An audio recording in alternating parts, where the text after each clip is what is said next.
नमस्कार, आप देख रहे हैं AMG न्यूज। आपके साथ मैं नीला। शहर और आसपास की खबरों को लेकर हम हाजिर हैं। शुरू करेंगे प्रमुख खबरों से। छठ पर्व को लेकर सरकारी गाइडलाइन जारी होने के बाद नदी घाटों पर रुके विद्युत सज्जा के काम, समितियों में मायूसी। जमशेदपुर के सीतारामदेरा थाना अंतर्गत अतुल रेणु अपार्टमेंट में हुई गोली चालन की घटना में पुलिस ने किया अपराधियों को गिरफ्तार, भेजा जेल। दीपोत्सव के तीसरे दिन धूमधाम से मनाया गया भाई फोंटा व भाई दूज का त्योहार। बहनों ने उपवास रहकर की भाइयों की लंबी उम्र की कामना।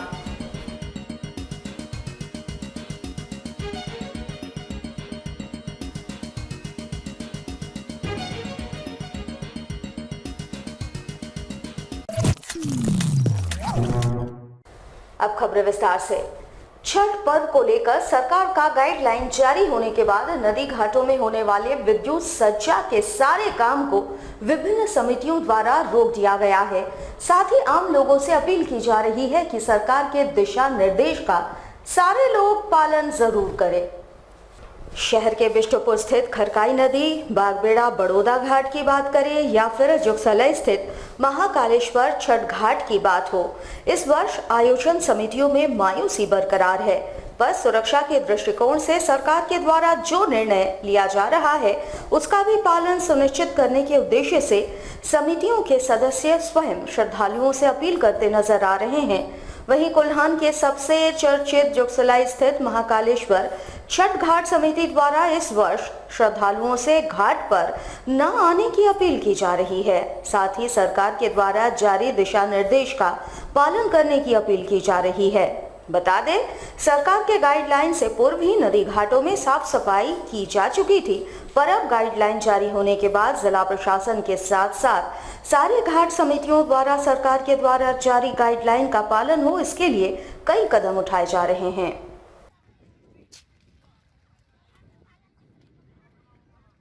तो इस बार वैश्विक महामारी कोरोना को देखते हुए सरकार के द्वारा गाइडलाइन दी गई है कि लोग अपने घरों में ही ज़्यादातर पूजा करें।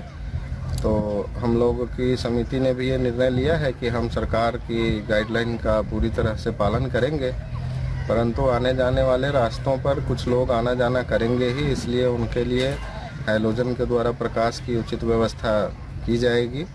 और हम समिति भी हमारी लोगों से जगह जगह ये अपील करेगी कि कोरोना महामारी को देखते हुए आप भी सोशल डिस्टेंसिंग का पालन करें, शारीरिक दूरी बनाकर रखें। और जैसे क्योंकि पर्व जो है, कोई भी पर्व त्यौहार एक खुशी का माहौल देने के लिए होता है और इस खुशी के मौके पर हमारी भी शुभकामनाएं व्रतधारियों के साथ है, परंतु हम ये नहीं चाहेंगे कि कोरोना जैसी बीमारी से लोग ग्रसित हो। इसलिए लोगों को खुद भी अपने समझदारी का परिचय देते हुए अच्छे से सोशल डिस्टेंसिंग मनाते हुए ये पर्व को बिताना होगा। जमशेदपुर के सीतारामदेरा थाना क्षेत्र अंतर्गत अतुल रेणु अपार्टमेंट देवनगर में 14-15 नवंबर की मध्य रात्रि लगभग 12:05 में गोली चालन की घटना हुई थी, जिसमें एक व्यक्ति जख्मी भी हुआ था। पुलिस ने 24 घंटे के भीतर मामले का उद्भेदन कर लिया है, जिसमें कुल 4 अपराध कर्मियों को पुलिस ने जेल भेजा है। बताया जाता है कि उक्त घटनास्थल पर जुआ खेला जा रहा था और उसी के विवाद में गोली चालन की घटना हुई। घटना में पुलिस ने अनुसंधान के क्रम में 4 लोगों की संलिप्तता पाई, जो घटना को अंजाम देने के बाद अलग अलग थाना क्षेत्रों में छुप चुके थे। पुलिस ने इस मामले में सुरू भुइयां, आजाद भुइयां, संजय गुप्ता व कैलाश पांडे को गिरफ्तार किया है। इनके पास से पुलिस ने घटनास्थल पर प्रयुक्त हुए पिस्तौल को भी बरामद कर लिया है। फिलहाल पुलिस ने चारों अभियुक्तों को न्यायिक हिरासत में भेज दिया है। 14 और 15 की मिडनाइट 15 तारीख को रात को 12:30 बजे एक गोली चलने की घटना देवनगर के अंदर घटित हुई। पुलिस को सूचना मिली। सूचना के आधार पर हमारे डीएसपी साहब, हमारे एसएचओ साहब और मैं हम लोग घटनास्थल पे गए। घटनास्थल पे जाने के बाद हम लोग ज्ञात हुआ कि यहाँ पे दिवाली के दिन कुछ जुआ टाइप हो रहा था, जिसमें शुरू भुइयां और संजय गुप्ता ये आए हुए थे और इनकी वहाँ पे उस बस्ती के लोकल लोगों से लड़ाई हुई किसी पैसे के लेन देन को लेकर। उस लड़ाई के बाद शुरू भुइयां का लड़का है आज़ाद भुइयां, उसको किसी मैसेंजर के थ्रू मैसेज मिला कि उसके पिताजी को वहाँ के लोग मार रहे हैं। तो वो अपने एक साथी कैलाश पांडे के साथ एक स्कूटी पे आया, एक पिस्टल लाया और उसने वहाँ पे फायर किया बिल्टू सूत्रधर को। उसके बाद बिल्टू सूत्रधर एमजीएम गया, एमजीएम से रेफर टीएमएच हुआ, टीएमएच से फिर उसको रेफर किया तो वो ब्रह्मानंद, उसके बाद वो रिम्स में भेजा गया जहाँ उसकी कंडीशन अभी स्टेबल है। हमारी टीम उसके बाद लगातार वहीं से जांच में जुट गई, बिना पलक झपकाए इन घटना में संलिप्त चारों लोगों को गिरफ्तार किए। शुरू भुइयां और संजय गुप्ता इनिशियली इन्वॉल्व थे जिनके साथ में झगड़ा हुआ, उसका बेटा आज़ाद भुइयां और कैलाश पांडे, ये लोग स्कूटी से आए थे। आज़ाद भुइयां ने फायर किया, ये उसके बाद छिपने के लिए अलग अलग स्थान पे भाग गए। संजय गुप्ता को हम लोगों ने गिरफ्तार किया। उसके बाद शुरू भुइयां गिरफ्तार हुआ टेल्को से जाके और उसके बाद आज़ाद भुइयां और उसका जो दोस्त है कैलाश पांडे ये गिरफ्तार किए। घटना में प्रयुक्त पिस्टल की बरामदगी की गई है। देश भर के साथ साथ जमशेदपुर में भी दीपावली के तीसरे दिन भाई दूज मनाया गया। वैसे इस पर्व को भाई दूज के अलावे भाई फोंटा, भाई बीज के नाम से भी मनाया जाता है, जिसमें बहनें उपवास रहकर भाइयों की लंबी उम्र की कामना करती है। बंगाली समुदाय इस पर्व को भाई फोंटा के रूप में मनाते हैं, वहीं इसे भाई दूज और भाई बीज के नाम से भी जाना जाता है। दीपावली के तीसरे दिन इसे मनाने की परंपरा पुरखों से चली आ रही है। इस पर्व में बहनें भाइयों के लिए उपवास में रहकर विधि विधान से भाई को तिलक लगाती है व इनकी लंबी उम्र की कामना करती है, जिसके बाद उपवास को तोड़ा जाता है। इस दिन घर में उत्सव सा माहौल होता है, तरह तरह के पकवान बनाए जाते हैं, भाई बहन एक दूसरे को उपहार भी दिया करते हैं।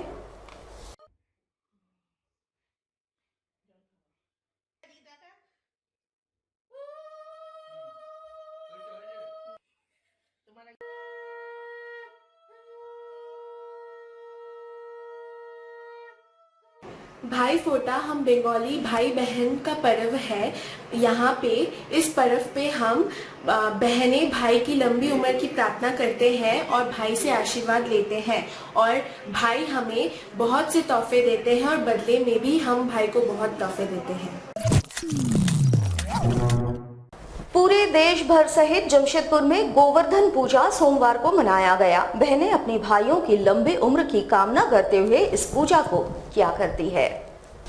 पुरखों से इस पर्व को मनाने की परंपरा है। बिहार राज्य में गोवर्धन पूजा मुख्य रूप से मनाया जाता है। बहनें सुबह में उपवास रहकर गोधन की पिसाई करती है, जिसके बाद उसी का भोग पूजा में इस्तेमाल करती है और अपने भाई की पूजा कर उपवास का पारण किया जाता है। ऐसी मान्यता है कि इस पूजा को करने से भाइयों की उम्र लंबी होती है।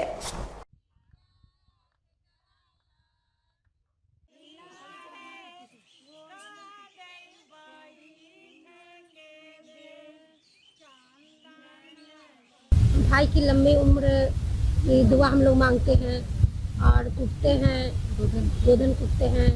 इससे भाई की लंबी उम्र में होती है। भैया दूज जिसको बोलते हैं। देश भर में होने वाले 2021 जनगणना के कॉलम में सरना धर्मकोड को शामिल किए जाने की मांग को लेकर आदिवासी सेंगल अभियान के बैनर तले निकले सरना धर्म रथ का बागबेड़ा जट्टा झोपड़ी में आदिवासी समाज के लोगों ने स्वागत किया। साथ ही एक स्वर में सरकार के समक्ष अपनी मांगों को रखा। भारतवर्ष में 15 करोड़ आदिवासी जनजाति के लोग निवास करते हैं, जिनका आरोप है कि अब तक उन्हें उनकी धार्मिक पहचान नहीं मिल पाई है। ऐसे में 2021 में पूरे देश में जनगणना होने वाली है। इस जनगणना कॉलम में सरना धर्मकोड को शामिल किए जाने की मांग को लेकर आदिवासी समुदाय के लोगों ने अपनी आवाज बुलंद करनी शुरू कर दी है। 15 नवंबर से पूरे देश में झारखंड, बिहार, बंगाल, उड़ीसा, असम जैसे विभिन्न राज्यों से आदिवासी सेंगल अभियान के द्वारा 100 सरना धर्म रथ रवाना किए गए हैं, जहां लोगों को जागरूक करने के साथ साथ सरकार से मांग की जा रही है कि जनगणना वाले कॉलम में सरना धर्म कोड शामिल किया जाए। इसी क्रम में कोल्हान के तीनों जिले से आदिवासी सिंगल अभियान द्वारा 7 रथ रवाना करने का लक्ष्य निर्धारित किया गया है।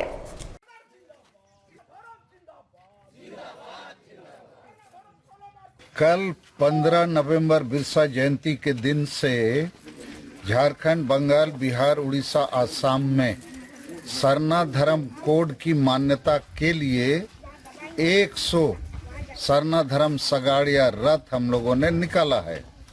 इस रथ को हम लोग करंडी जमशेदपुर में कल दिन के 12 बजे निकाले हैं और आज ये विभिन्न क्षेत्रों का दौरा कर रहा है और यहाँ पर जाटा झुपड़ी बागबेड़ा थाना के अंतर्गत जमशेदपुर में इसका आज गांव वालों ने स्वागत किया है और इसका काम है गांव-गांव में जाना, लोगों को बताना कि 2021 में जनगणना होगा, लेकिन उस जनगणना में हम आदिवासी जो प्रकृति पूजा वाले हैं, जाहिर थान और माझी थान में पूजा पाठ करते हैं, अभी तक हम लोगों को भारत सरकार ने धर्म का मान्यता नहीं दिया है।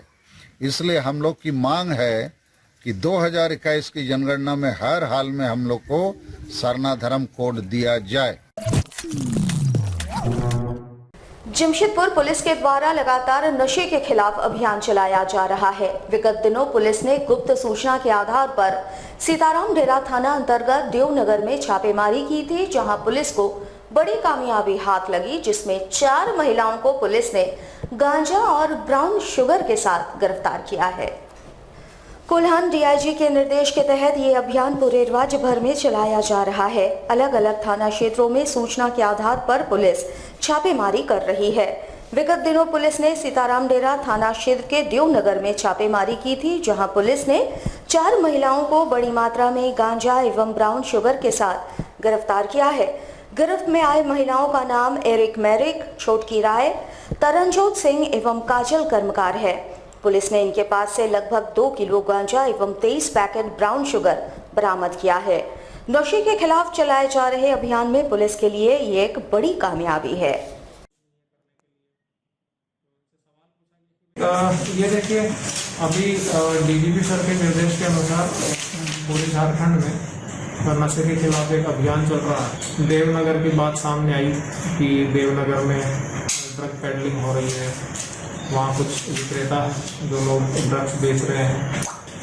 प्लान के तहत शिद्दत के साथ में सीताराम डेरा थाना द्वारा डीएसपी हेडक्वार्टर 1 साहब के नेतृत्व में लगातार छापामारी की गई।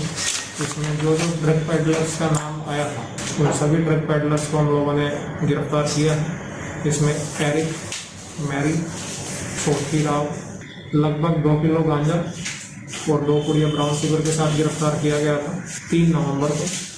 उसके बाद में तरनजोत सिंह को गिरफ्तार किया हम लोगों ने 13 नवंबर को। उसके पास 3 पुड़िया ब्राउन शुगर मिला। और जो लास्ट ड्रग पेडलर है काजल कर्मकार, उसको 18 पुड़िया ब्राउन शुगर के साथ में कल 15 तारीख को गिरफ्तार किया गया। ये मुहिम अभी भी जारी रहेगी और हम लोग चाहते हैं कि इसमें अगर किसी के पास भी कोई इस तरह की सूचना हो ड्रग पेडलिंग की, तो वो हम लोगों तक बेखौफ होकर सूचना व्हाट्सएप के माध्यम से या फोन के माध्यम से दे सकता है। उसकी आइडेंटिटी गुप्त रखी जाएगी। लोक आस्था के महापर्व छठ पूजा के मौके पर जमशेदपुर में बाबा बैद्यनाथ सेवा समिति के द्वारा छठ व्रतधारियों की सेवा हर वर्ष की जाती है। इसी कड़ी में इनके द्वारा इस बार कोरोना संक्रमण को ध्यान में रखते हुए प्रसाद आपके द्वार कार्यक्रम चलाया जाएगा। हर वर्ष इनके द्वारा विशाल शिविर का आयोजन कर जरूरतमंद व्रतधारियों के बीच निःशुल्क प्रसाद एवं पूजन सामग्री का वितरण किया जाता है। लेकिन इस बार झारखंड सरकार ने कोरोना गाइडलाइन के तहत ये नियम जारी किया है कि सभी व्रतधारी अपने अपने घरों से ही पूजा को संपन्न करेंगे। इसको ध्यान में रखते हुए इनके द्वारा इस बार विशाल शिविर के बजाय घर घर प्रसाद एवं पूजन सामग्री वितरित किया जाएगा। समिति के द्वारा इसके लिए पूर्व से ही जरूरतमंदों का सर्वे करवाया गया है मानगो क्षेत्र के अलग अलग इलाकों में इनका प्रसाद वाहन पहुंचेगा और 5000 जरूरतमंद व्रतधारियों को उनके घर पर ही पैकेट उपलब्ध कराया जाएगा। 19 तारीख को इनके द्वारा ये वितरण अभियान चलाया जाना है। क्योंकि इस बार कोविड-19 का विश्वव्यापी महामारी है और झारखंड सरकार ने गाइडलाइन जारी किया है, हम लोग उस गाइडलाइन का सम्मान करते हैं। हम लोग इस बार बाबा बैजनाथ सेवा संघ की ओर से प्रसाद आपके द्वार का कार्यक्रम आरंभ करेंगे। हमारा टारगेट है कि 5000 लोगों के बीच प्रसाद का थैला, जो प्रसाद रथ रहेगा, हमारा झोला हम लोग रखकर हमारी बहनें माताएं मानगो के सभी इलाकों में हम लोग प्रसाद वितरण करने का काम करेंगे।